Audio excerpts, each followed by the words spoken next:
Here's a mindful man reading another chapter of Ghost School. It looks like she's angry, said Anne. Very angry. Maybe she's trying to tell us something, Lucy added helpfully. James and Tom brushed themselves down and then took charge.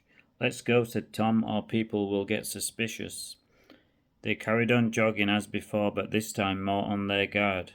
They came up to the cottage and sped up. They could hear the door blowing open and creaking in the wind. As they passed, they could see a rocking chair moving slowly. They looked again and were shocked to see her slumped in the chair for a second before fading and unfurling like smoke to the ceiling. By now they were getting used to shocks and they carried on, but still with a little fear in their hearts. Luckily no one saw her. They carried on around the lake, which shimmered like a mirror in the sunlight. Tom half expected her to pop up through the ice and scare the hell out of them. His imagination was running wild and he wasn't the only one. Lucy and Anne couldn't wait to get back to school as they were worried. There were more shocks in store. They ran across the lawn away from the cottage and unfortunately near to the well.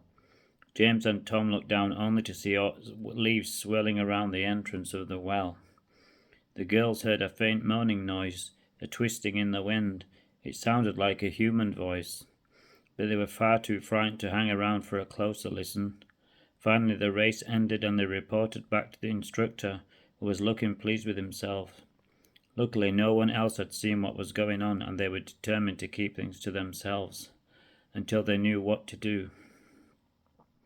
They met in the canteen for coffee, and after they had all changed and had a much-needed shower. I need this drink, said Anne. I'm exhausted. Me too, said Lucy. I need a sugar rush. I can't believe the things that keep happening to us, James said, exasperated. It's like a curse. I know, said Tom. It's as if she's trying to tell us something. I'm wondering who was being put down the well, James said.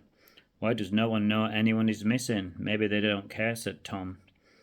I hope they're not in on it, but I'm beginning to wonder, said James. As they were all having their caffeine, the head walked by again. He was looking quite pleased with himself, and it was obvious he didn't suspect them. He sat down for his coffee, and he was soon joined by a very attractive woman.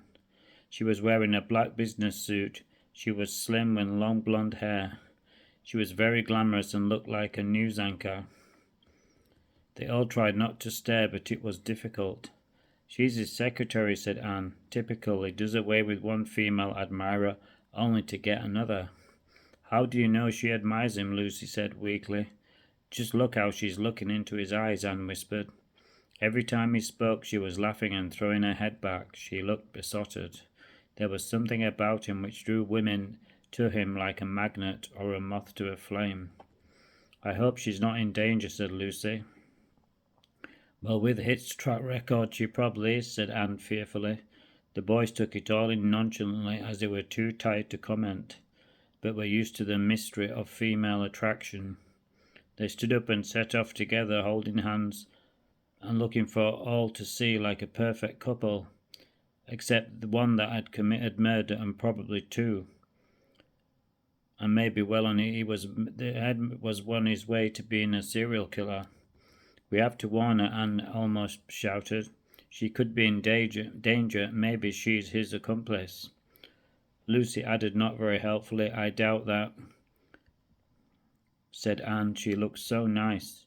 Anyway, he's on the charm offensive. I don't think he'd want to mess things up too soon. Well, at least that buys us some time, said Tom, and James nodded in agreement as he slowly woke up from his frightful jog. Hope you enjoyed this chapter. Please sub me.